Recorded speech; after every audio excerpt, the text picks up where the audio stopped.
So yesterday we unboxed the wonderful, beautiful RTX 5090. In this video, I've got the first AIC or the board partner RTX 5090. And the interesting thing is, or the special thing about this card is, this is not actually available in every single part of the world. So let's take a look.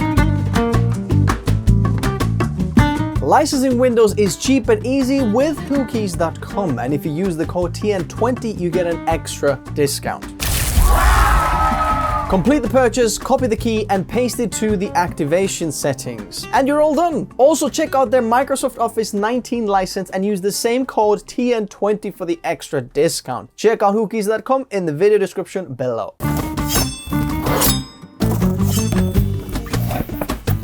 Whoa, it's big.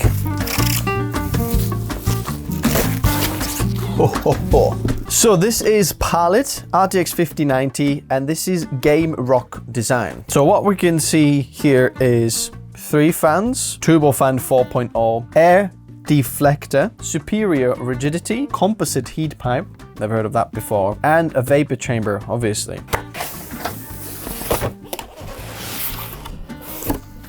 Okay, so what we have here is a bunch of stickers, and this is a mouse mat, or maybe it's just for your graphics card, so you can put your graphics card on there. Okay. Oh my goodness. Very interesting. So this is completely different design of the 16-pin high power cable to the 4-pin connector.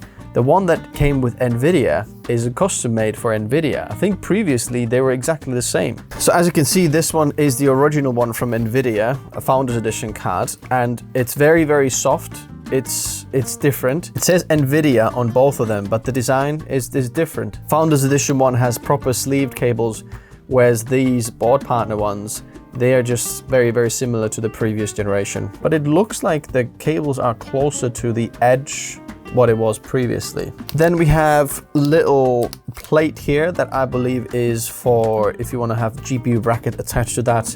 So some of these system integrators who are going to have lots of these 5090s, they might want to screw it in to actual chassis, 3D print some actual brackets where you can screw onto the card so that in shipping the card's not going to just fly everywhere, but it's in there. But then you do get an actual GPU SAC bracket as well, an ARGB cable or header. Probably if you want to connect the GPU RGB to the motherboard, so you can control the GPU RGB on the motherboard software rather than downloading the GPU Palit software to control the RGB, so you can do it kind of in one place if you have enough headers on the motherboard. Oh, wow.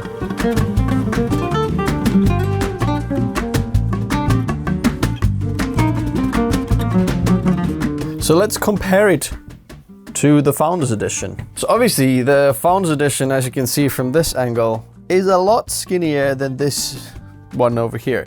This is 3 and a bit slots, whereas the Nvidia card is 2 slots. Obviously we've got 3 fans, but interestingly the fans are a little bit smaller compared to the Founders Edition.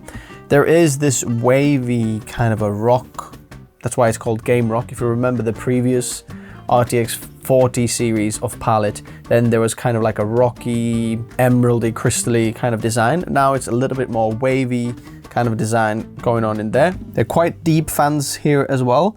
Looking at them, they look deeper than the Nvidia's fans, but obviously they're smaller. I think the cooling is definitely going to be better on this Palit one because there's just so much heat sink compared to the Founders Edition one. Looking at them from the side, this is now where you can see the massive difference of these cards. The power connector is different as well. So obviously with the Palit, it's going to come down like that, whereas on the Nvidia one, it goes that way. Nvidia has a tiny bit of air pass through that comes out from the side here, whereas Palit has all of this bit. So even if you have it literally vertically like that GPU, it's going to blow the air in and it's going to come out from here, whereas Nvidia's is more like a blow through, but not much comes through here. But here, these fans will blow against the PCB that's there. Nvidia's will blow through this way, which is just different airflow designs. This is more conservative, or the old-fashioned one. Nvidia here is trying to push a little bit of what they can do with it. So this is the RGB connector here as well that you saw in the box. So if you want to connect something to the motherboard, you put it in there. I don't know if this is particularly in the best position there, because you'll have one cable and then one next to it. It might be hard to hide. I would have enjoyed it if it was like somewhere in the end there, so I can literally pop it on there or some other location, because I don't feel like this is the best way to hide this RGB cable. It's just a little bit random going over. So looking at the top here, you can see obviously the Palit one is also taller. And in terms of design, this bottom bit here, or the material that's around the fans that are attached to it, this has plastic materials that's been used, but then this bit over here is metal, different materials. And then the back plate is metal as well. But here you can see the screw hole, so you can attach it to the chassis. So looking at them from the bottom side, as you can see, again, a lot of air is going to blow through here onto the motherboard, or however you're going to have it laid out. Nvidia only has a tiny little bit that comes through here, mostly black. Nvidia's design is just blow through, whereas the Palit design is the air is going to enter in and then it's going to come out from both sides and then from the back as well. And if we're looking at them this way, so we can see the back design there as well, you can see they've got a full grill here open, which means that some of the heat from there can come out from the back of the PC case as well. As you can see, they've got a massive opening grill on the back of the graphics card as well. So your PCIe slots there, as you can see, Nvidia hasn't got anything, nothing's going to come from here, okay? In there, some of the heat can exit out of the PC case just through this part in here, but the fans are not directly going to like direct the airflow here, because as you can see, the fins inside the PCB are that way, and you can see that's the end this way, so the air is more likely going to come out from the sides this way rather than from there. But so it will come out from there as well, because yeah, whatever. 3 display ports, 1 HDMI, so exactly the same. Interestingly, there's only 2 of these that are gonna go onto the back of the PC case, not 3. I guess they've made it so that if you've got maybe some of the smaller cases and some of the, if you go vertically, or if there's a vertical GPU mount in some of these, or riser cables or something like that, they might not have 3, but they might have 2. So it's probably gonna be better. But if you have just a normal horizontal mounting of the GPU, it's better to have 3 because it attached to the PC case a little bit more, but they've just shaved it off from there. And the back of the graphics card, very, very minimalistic. So you're looking at the card, they've got a really cool RGB design here as well, like the X here lights up slightly, dimming down as it goes to the sides. RTX 5090, you don't see any real text in there. On the Palit one, there is actually a BIOS switch in here. So there is performance and silent. So right now the switch is on performance. So you can have dual BIOSes. So there's extra BIOS, extra features that you can get with it. This is all metal backplate, what I can see from here. Nope, doesn't look like there's any thermal pads on the back of the PCB attaching it to this back plate. So none of the heat will actually be really efficiently transferred in there. And then you've got the PCIe connector just over there, which is PCIe 5.0 this time. Very interesting. So for Palit, you've got a little bit of pass through here from the last fan that can blow through here. Nvidia's own Founders Edition will blow through this side and that side as well. I think there's going to be probably some other manufacturers that are going to go with that design, but perhaps even do it even bigger, thicker, but then both sides blow through.